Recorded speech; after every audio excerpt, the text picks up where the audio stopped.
Assalamualaikum warahmatullahi wabarakatuh. Innal hamdalillah nahmaduhu wa nasta'inuhu wa nastaghfiruh wa na'udzu billahi min shururi anfusina wa min sayyiati a'malina. Man yahdihillahu fala mudilla lahu wa man yudlilhu fala hadiya lahu. Amma ba'd. Saudara-saudara, bapak-bapak, jamaah Masjid Pangeran Diponegoro yang dirahmati Allah, dengan penuh kerendahan hati dan kesadaran diri, marilah kita hadirkan dalam diri kita rasa syukur kehadirat Allah Subhanahu wa Ta'ala. Siapapun kita dan betapapun kondisi kita pada kesempatan malam hari ini, insya Allah kita masih tergolong hamba-hambanya yang selalu tunduk dan patuh memenuhi seruannya. Selanjutnya salat serta salam semoga tetap tercurah terlimpah kepada manusia teladan sepanjang zaman, beliau Rasulullah sallallahu alaihi wasallam. Pada kesempatan malam hari ini kita akan melanjutkan kajian Sirah Nabawiyah. Pada kesempatan malam hari ini kita akan membahas perjalanan bisnis Rasulullah. Kalau pertemuan sebelumnya kita membahas bagaimana perilaku bisnis Rasulullah, kali ini kita akan membahas tentang perjalanan bisnis Nabi.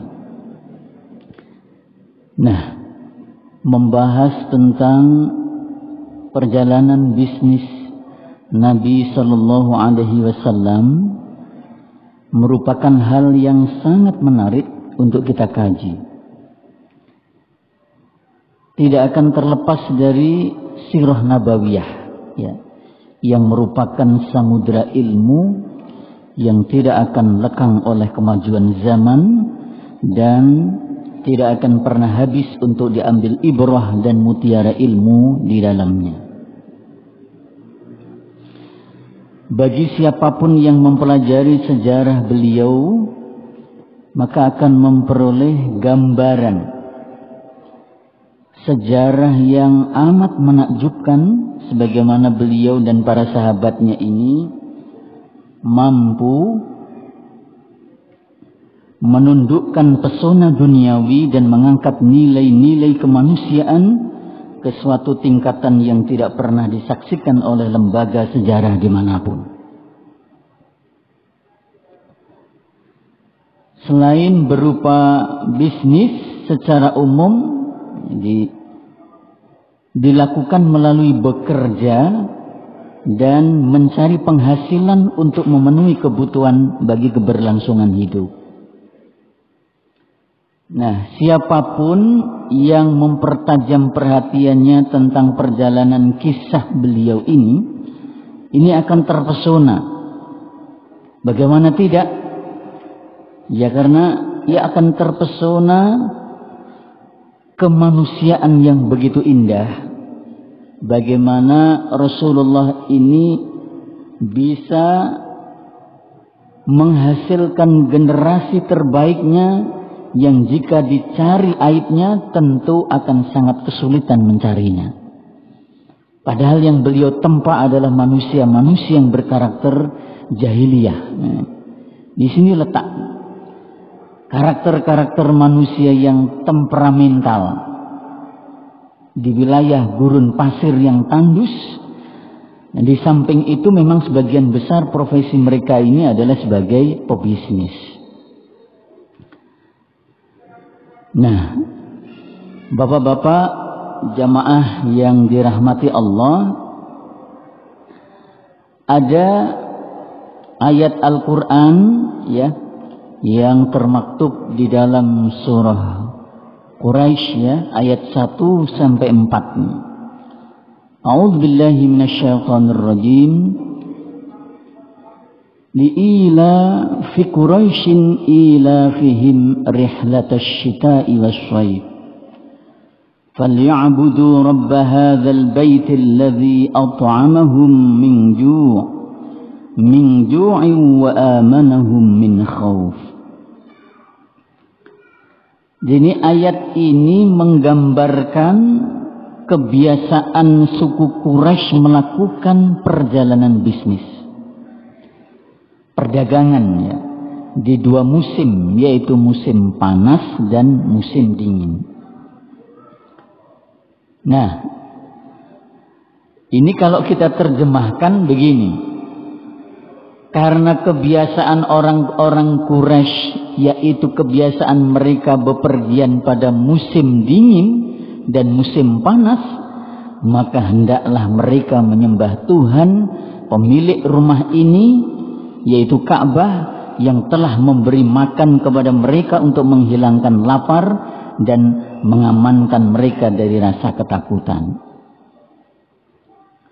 Nah, saya akan memulai ini gambaran kondisi bangsa Arab, mengacu pada surah Quraisy tadi. Jadi menurut bahasa Arab itu artinya padang pasir, tanah gundul, dan gersang. Gitu. Nah, sebutan dengan istilah ini sudah diberikan sejak dahulu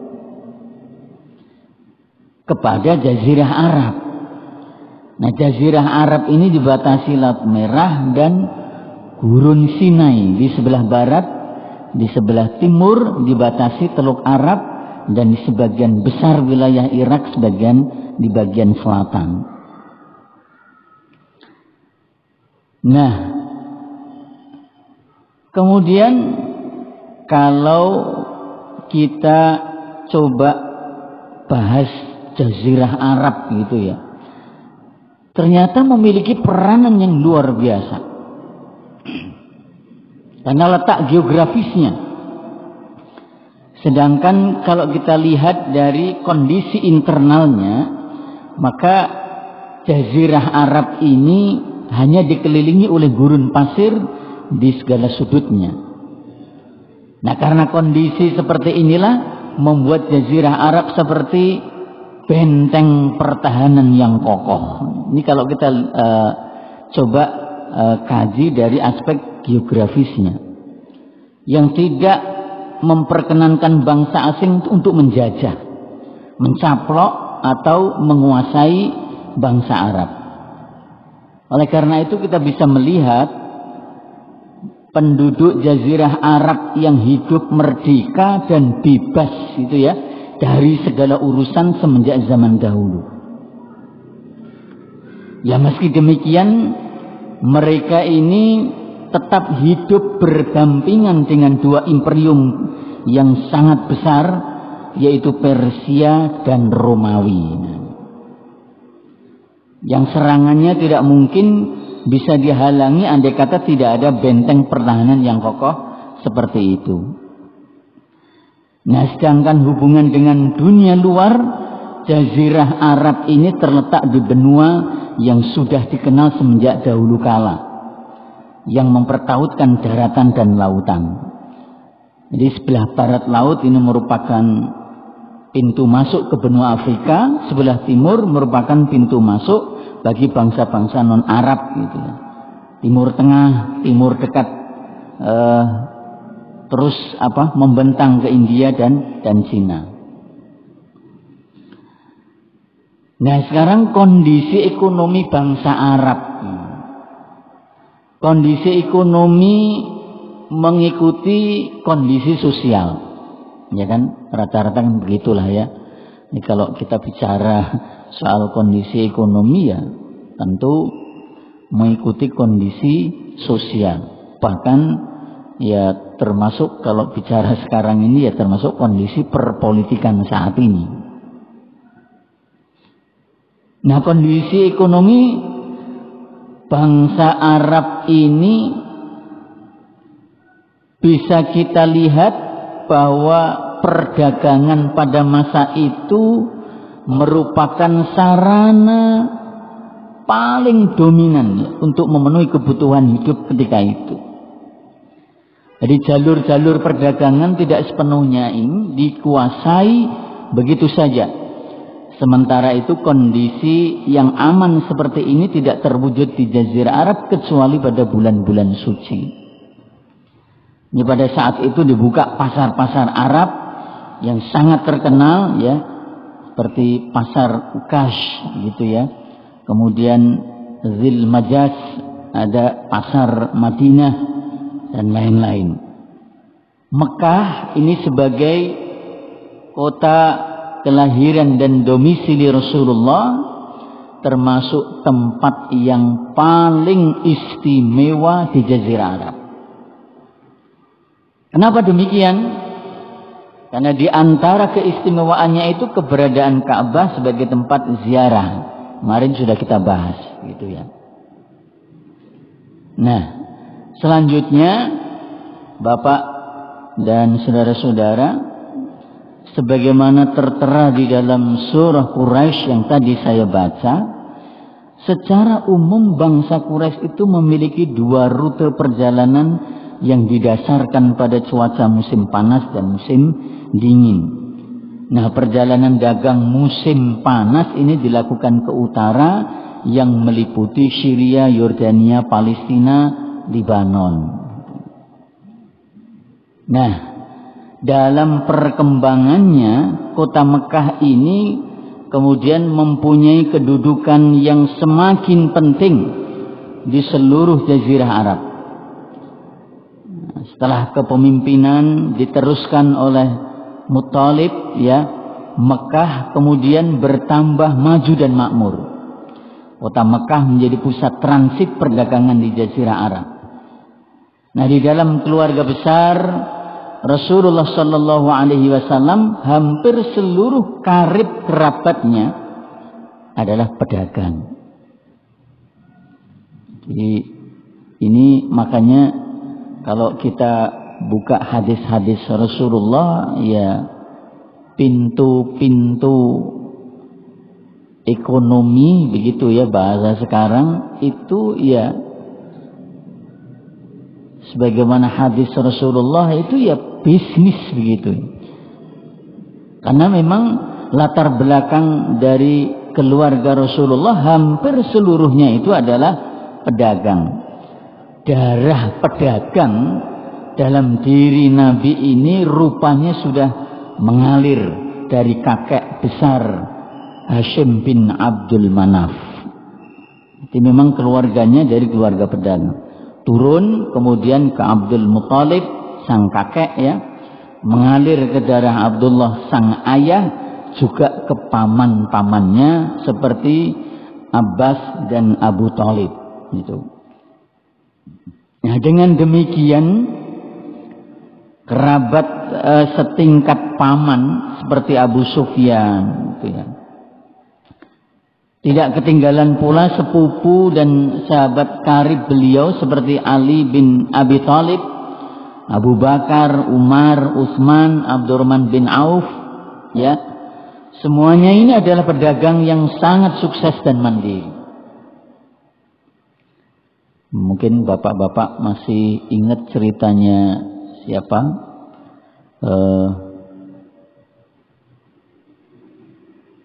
Zahid itu ya, ketika Zahid itu masih sendiri begitu. Nah, kemudian Zahid ini ditanya oleh Nabi, kamu sudah memiliki istri belum?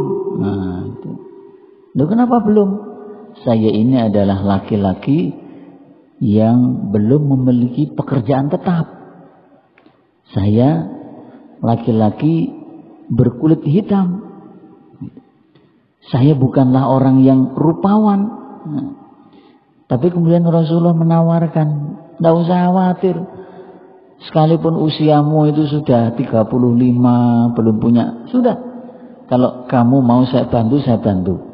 Nah, ketika saat itu Rasulullah menawarkan untuk datang melamar seorang putri yang berasal dari keluarga kaya raya namanya Said itu datang. Awalnya sih ditolak, tetapi begitu itu datangnya dari Rasulullah lalu diterima lamarannya. Nah, ketika lamarannya diterima, selanjutnya Rasulullah tanya gitu ya, apa kowe wis siap gitu ya, apakah kamu sudah siap dengan hari pernikahanmu? Nah, dia jawab, ya Rasul, saya ini nggak punya apa-apa. Dari mana saya mempersiapkan diri? Gitu. Nggak usah khawatir, gitu ya. Nggak usah khawatir. Datanglah ke sahabat Abdurrahman bin Auf, datang ke Abu Bakar, datang ke Utsman bin Affan, karena 3 sahabat ini adalah saudagar yang sukses. Ya. Jadi ceritanya seperti itu memang. Sahabat-sahabat Rasulullah, ya termasuk Suhaib Ar-Rumi gitu ya, semuanya itu adalah pedagang gitu ya, pedagang. Nah, ciri khas itu ya yang menyertai kegiatan dagang bangsa Quraisy saat itu, jadi mereka itu menjalankan ekspedisi dagang yang terdiri dari sejumlah orang. Jadi kelompok kafilah gitu ya. Dan menjadikan unta ini sebagai alat transportasi. Jadi sampai ribuan gitu ya. Nah, tentang perindustrian dan kerajinan, di mereka ini adalah bangsa yang paling mengenalnya. Jadi kebanyakan hasil kerajinan yang ada di Jazirah Arab seperti memintal pada zaman itu, kemudian menjahit, menyamak ngertos nih, menyamak kulit nih, samak gitu. Kemudian ya membuat baju gitu ya. Jadi itu bahan-bahan itu didapatkan dari Yaman, dari Hirah dan pinggiran Syam. Nah, sekalipun demikian di tengah Jazirah Arab ada pertanian dan penggembalaan hewan ternak. Ini sebagai landasan awal kondisi ekonomi Jazirah Arab gitu ya. Lalu bagaimana perjalanan bisnis pertama Rasulullah Sallallahu Alaihi Wasallam? Jadi saya mengulang kembali begitu ya. Jadi ketika Rasulullah itu usianya 12 tahun gitu ya, itu ada yang berpendapat lebih 2 bulan 10 hari. Paman beliau itu Abu Thalib yang sejak kecil dalam asuhannya mengajak beliau pergi berdagang. Awalnya begitu dari Abu Thalib. Berdagang kemana? Ke Syam. Hingga tiba di Busra. Nah, ketika beliau Rasulullah bersama Abu Thalib ini tiba di Busra, satu daerah yang sudah termasuk di negeri Syam. Nah, tiba-tiba terhenti, dan ketika di negeri itu memang ada seorang rahib ya, yang dikenal dengan sebutan Bahir, yang nama aslinya itu Jurjis. Nah, tatkala rombongan kafilah dagang Abu Thalib ini singgah di daerah itu, maka sang rahib ini menghampiri mereka dan mempersilahkan mereka mampir ke tempat tinggalnya sebagai tamu kehormatan. Nah, padahal sebelum itu rahib tersebut tidak pernah keluar. Namun begitu dia bisa mengetahui Rasulullah dari sifat-sifat beliau sambil memegang tangan beliau gitu ya. Lalu sang rahib ini berkata, ini ya, orang ini adalah pemimpin semesta alam. Anak ini akan diutus Allah sebagai rahmat bagi seluruh alam. Pegang tangannya. Ini seorang rahib. Lalu Abu Thalib bertanya, karena Abu Thalib ini mendampingi kan begitu ya. Dari mana engkau tahu begitu? Rahib ini kemudian menjawab, sebenarnya sejak kalian tiba di Aqabah, Tidak ada bebatuan dan pepohonan pun, melainkan mereka tunduk dan sujud. Mereka tidak sujud melainkan kepada seorang nabi. Aku mengetahui dari stempel nubuahnya. Ini mulai perjalanan ke Syam gitu ya. Kemudian Rahib Bahira ini meminta agar Abu Thalib kembali lagi bersama beliau tanpa melanjutkan perjalanannya ke Syam. Karena takut nanti di perjalanan akan ada gangguan gitu ya dari pihak orang Yahudi utamanya. Karena orang Yahudi itu tahu juga begitu ciri-ciri nubuah ya, kenabian Muhammad begitu. Nah, ini awal ketika Nabi melakukan perjalanan di usianya 12 tahun. Lalu berikutnya perjalanan yang kedua. Ini pada awal remaja, Rasulullah ini tidak mempunyai pekerjaan tetap. Hanya saja beberapa riwayat ini menyebutkan bahwa Nabi ini menggembala kambing di kalangan Bani Sa'ad. Itu ya. Dalam riwayat lain disebutkan Nabi Muhammad sebagaimana biasanya pada masa kanak-kanak dia kembali ke pekerjaannya menggembala kambing. Jadi kambing keluarga dan kambing penduduk Mekah yang dipercayakan kepadanya. Nah, pekerjaan menggembala kambing ini membuahkan didikan yang amat baik pada diri Nabi. Kemarin sudah kita bahas juga. Ya, dari menggembala kambing itu ternyata ada banyak pendidikan begitu ya. Ini kalau dalam ilmu manajemen itu ada POAK begitu ya. Ada planning, organizing, actuating, dan satu lagi controlling. Dan itu semuanya ada. Jadi menggembala kambing itu ternyata efeknya luar biasa. Karena akan kemudian mampu membuat mendidik Rasulullah ini menjadi seorang pemimpin besar begitu. Itu karena menggembala kambing. Itu perjalanan bisnis Rasulullah yang ketiga gitu ya. Nah, saudara-saudara, selanjutnya dalam sebuah riwayat dikatakan jenis perdagangan atau bisnis yang dilakukan Nabi, bentuk ya dan jenisnya sangat variatif. Nah, di antaranya para pemilik modal dapat terlibat langsung dalam mengelola perdagangan. Atau hanya sebagai penanam modal, investor. Ini kalau dalam kajian sekarang namanya sahibul mal, pemilik harta, investor. Kemudian pengelolanya itu adalah mudharib. Maka ada istilah dalam ekonomi syariah itu mudharabah, gitu ya, bagi hasil. Sahibul mal itu pemilik modal, investornya. Nah, dia kasih, kemudian ada pengelolanya mudharib.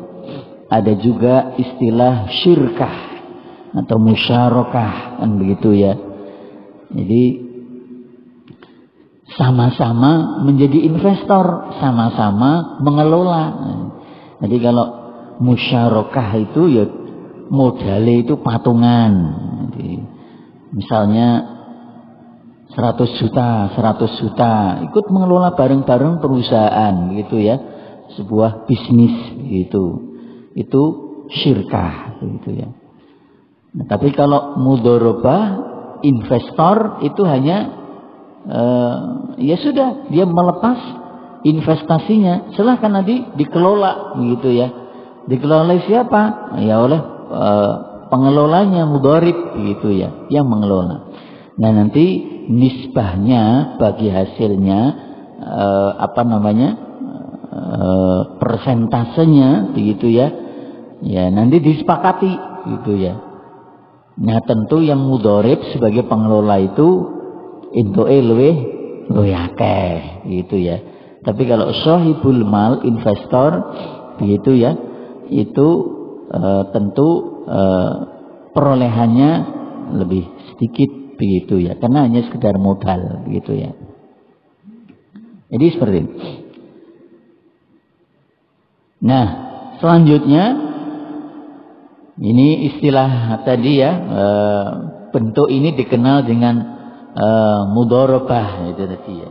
Jadi mudharabah itu satu bentuk kerjasama bisnis antara dua belah pihak atau lebih itu, di mana pihak pertama menyediakan dana sahibul mal dan pihak kedua ini memberikan keahlian dan kemampuan manajemen mudharib tadi saya sampaikan. Lalu kedua belah pihak sepakat untuk berkongsi untung dan rugi dalam satu proyek atau unit usaha.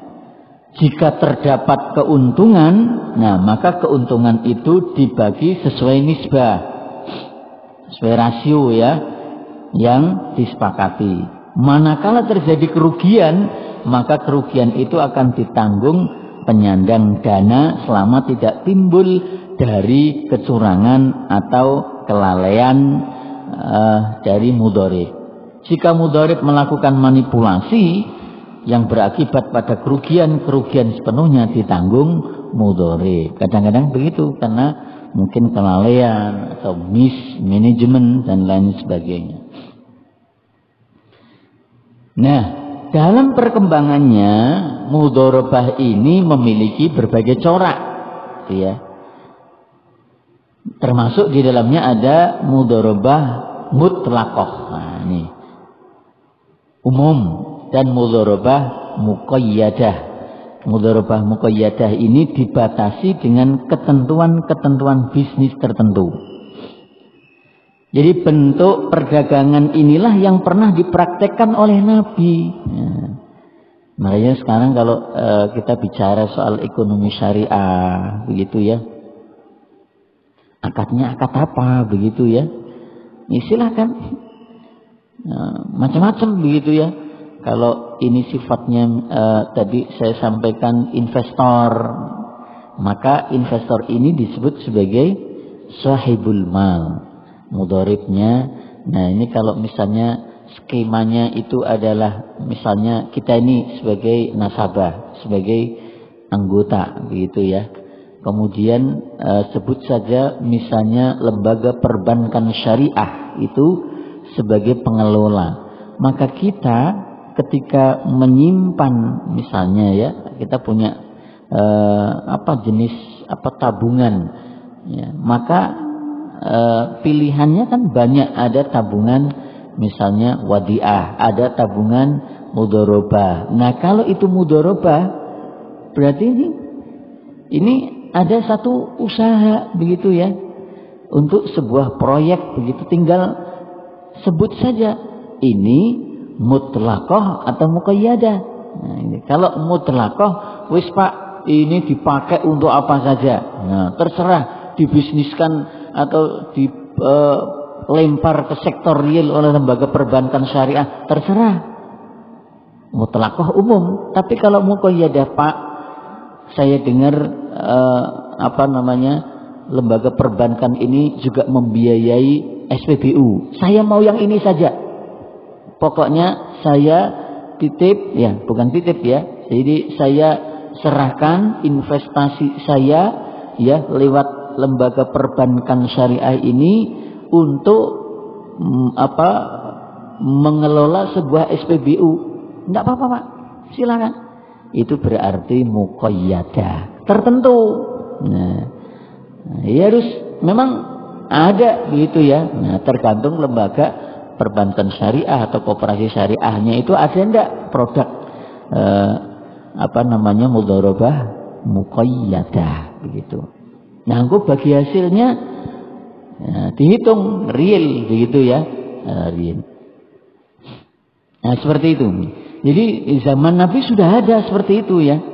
Bentuk perdagangan ini pernah dipraktekkan Nabi ketika bekerja sama dengan investor. Siapa investornya? Yaitu Khadijah binti Khuwailid. Nah ini penduduk Hijaz menyebut kerjasama ini dengan istilah mudharabah. Sementara penduduk Irak begitu ya, itu menamainya dengan istilah bukan mudharabah tapi muqaradah gitu ya. Nah, bangsa Quraisy sebelum Islam hidup pada masa jahiliyah yang berarti pada masa kebodohan, kehidupan bangsa Arab pada saat itu syarat dengan perilaku bodoh yang merugikan diri sendiri, keluarga dan masyarakat. Nah, ini mereka senang melakukan praktek bisnis ribawi gitu ya. Memperjualbelikan manusia, perbudakan, berjudi, meyakini tahayul, minum-minuman keras, berzina, itu tradisi jahiliyah. Merampok suku lain, bahkan yang sering kita dengar ya, kita baca itu sampai mengubur anak perempuan hidup-hidup, itu tradisi Arab. Nah, di tengah kejahilian ini kemudian Rasulullah sering merenung dan menyendiri, memikirkan kondisi yang terjadi di masyarakat. Nah, tatkala Allah Subhanahu wa taala mengangkat beliau sebagai nabi dan rasul, beliau memperkenalkan sekaligus menyuruh umatnya untuk meninggalkan berbagai perilaku dan tradisi jahiliyah. Nah, termasuk kejahiliahan dalam berniaga dan berbisnis. Nah, ajaran yang disampaikan oleh Rasulullah sangat apresiatif terhadap perdagangan yang praktiknya dilandasi etika bisnis Islami. Nah, sedangkan perdagangan yang mengandung unsur ribawi sebagaimana biasa dilakukan oleh bangsa Arab jahiliyah termasuk kategori yang diharamkan oleh Allah Subhanahu wa taala. Nah, ini karena menghilangkan keberkahan pada harta dari riba. Makanya di dalam surah Al-Baqarah nanti dibuka ayat 276 itu Allah berfirman, yamhaqullahu riba wa yurbis shadaqat wallahu la yuhibbu kulla kaffarin athim. Allah memusnahkan riba dan menyuburkan sedekah. Dan Allah tidak menyukai setiap orang yang tetap dalam kekafiran dan selalu berbuat dosa. Nah, ini sebetulnya tradisi itu tradisi zaman dahulu ya. Maksud dari yamhaqullahu riba ini maksudnya Allah hilangkan keberkahan harta yang tercampuri dari riba. Meskipun harta yang dihasilkannya ini melimpah, keberkah. Berkah ini jane napa to, Pak? Berkah niku ya ziyadatul khair. Ini kalau ulama mengartikan sederhana, berkah itu ya bertambahnya kebaikan. Loh, apakah berkah itu selalu identik dengan kebaikan? Iya. Kalau kita ini tidak berbuat baik dan tidak bisa ya melakukan kebaikan-kebaikan, itu kita jauh dari keberkahan. Jadi keberkahan itu identik dengan kebaikan. Jangan pernah kita ini berharap memperoleh keberkahan awake dhewe itu ora tahu ya mbut gawe, ora tahu mergawe kabecikan, bahasa Jawanya begitu. Ketika kita bisa berbuat baik, ketika kita bisa gawe kabecikan, bahasa Jawanya gitu ya, maka disitulah keberkahan itu akan datang. Tapi kalau ketika kita justru berbuat kemaksiatan atau sesuatu yang dilarang oleh Allah, ya sudah nggak berkah. Nah, kita mau hidup ini berkah atau tidak? Kuncinya ya ini perintah Gusti Allah, titahipun Gusti Allah menika kedah dipun lampahi, kan begitu. Ini akan mendatangkan keberkahan buat kita. Umur itu bisa berkah, bisa. Man tala umruhu wa hasuna amaluhu. Lah itu berkah. Wong sing dawa umure dan apik amale. Nah itu berkah itu ya. Tapi ada sebaliknya, man tala umruhu wa su'u amali. Dawa umure tapi kebaikannya itu tidak ada. Tapi yang dia lakukan su'u amalihi, malah perbuatan-perbuatan buruk. Nah itu yang tidak mendatangkan keberkahan. Dalam hal ekonomi ya ini, kita harus bisa mendatangkan keberkahan. Gimana caranya? Ini dia.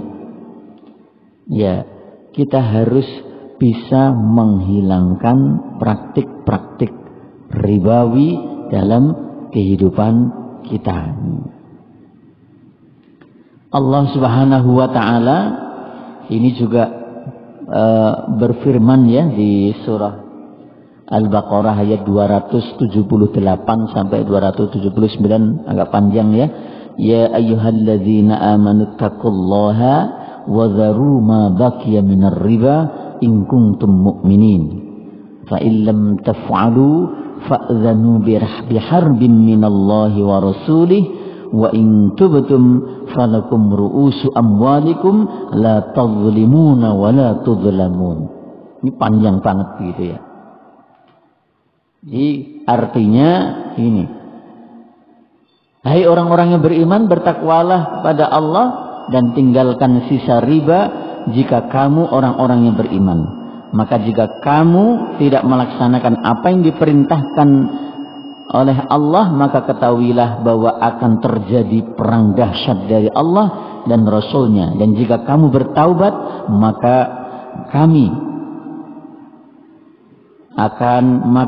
bagi kamu pokok harta kamu tidak akan dianiaya dan tidak pula dianiaya.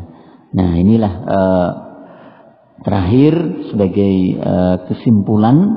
Jadi prinsipnya Rasulullah Sallallahu Alaihi Wasallam itu melaknat riba, sebagaimana hadis ya, la'ana Rasulullah Sallallahu Alaihi Wasallam akilar riba wa mukilahu wa katibahu wa syahidaihi wa qala hum sawaun. Jadi ini yang terakhir.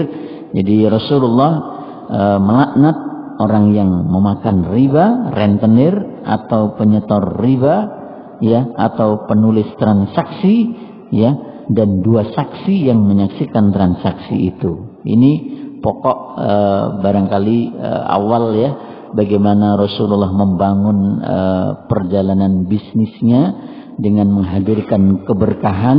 Caranya apa? Menghilangkan riba, karena Rasul tidak menyukai. Nanti akan kita bahas bagaimana praktik riba di masa Rasulullah dan di masa sekarang. Jadi biar ada korelasi ya, keterkaitan antara zaman Rasulullah dengan zaman sekarang. Saya kira itu yang bisa saya sampaikan. Mudah-mudahan yang sedikit ini bermanfaat untuk kita semuanya. Terima kasih. Kita akhiri dengan doa penutup majelis. Bismillahirrahmanirrahim. Subhanakallahumma wa bihamdika asyhadu an la ilaha illa anta astaghfiruka wa atubu ilaik. Terima kasih. Assalamualaikum warahmatullahi wabarakatuh.